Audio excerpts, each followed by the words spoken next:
À tous et à toutes, on nous a posé la question par rapport à la Akarat Tov, le fait d'être reconnaissant. Et Rabbi David Milelov, une fois quand il rentrait chez lui, de chez son Rav, le José de Lublin, il était à pied, il était très pauvre. Quelqu'un, un juif, le voit dans sa charrette et il lui dit « Viens, je te prends ». Il dit « Ok, Simcha, merci beaucoup ». Et il lui dit « Alors je t'invite à venir chez nous, les premières slichot, Motsaï Shabbat, à la sortie de Shabbat.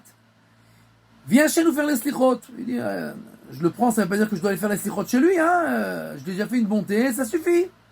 Bon, le temps des slichot arrive, Rabbi David de Lelov sort de sa chambre, il regarde à droite et à gauche, il voit que ce juif-là n'est pas arrivé, alors il commence pas les slichot, tout le monde attend. Après quelques minutes, il ressort encore une fois et il regarde, ce juif n'est pas arrivé.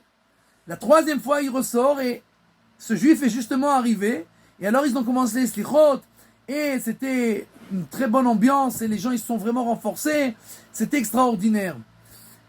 Quand les slichot se terminent, le juif vient voir Rabbi David de Lelov, il lui dit, écoute, je pensais vraiment pas venir aux slichot, et puis après que le temps est arrivé des slichot, je me suis dit, si déjà, pourquoi je vais pas aller faire les slichot chez ce juif-là qui m'a invité?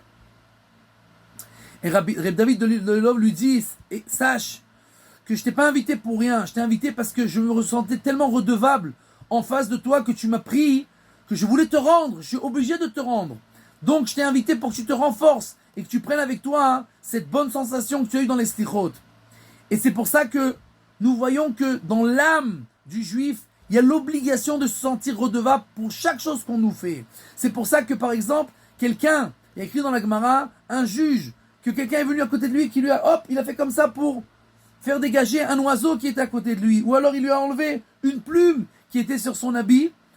Le juge, il ne peut plus le juger parce que c'est comme s'il avait pris du shorad, il avait été soudoyé. Soudoyé, il lui a juste enlevé une plume. Oui, mais un juif, et surtout c'est un juif qui a un haut niveau, pour chaque chose qu'on lui fait, il se sent tellement redevable que dans son âme, il va presque être obligé de faire pencher le jugement par rapport à ce juif-là, et donc il n'a plus le droit de le juger. C'est comme ça nous devons nous renforcer tellement dans cette mida qui est tellement inculquée dans l'âme juive, et c'est cette mida qui nous approchera du fait d'être redevable, de se sentir redevable pour chaque chose que Akadosh Baruch Hu nous fait, et il nous fait tellement qu'on doit être tellement redevable à lui du matin au soir.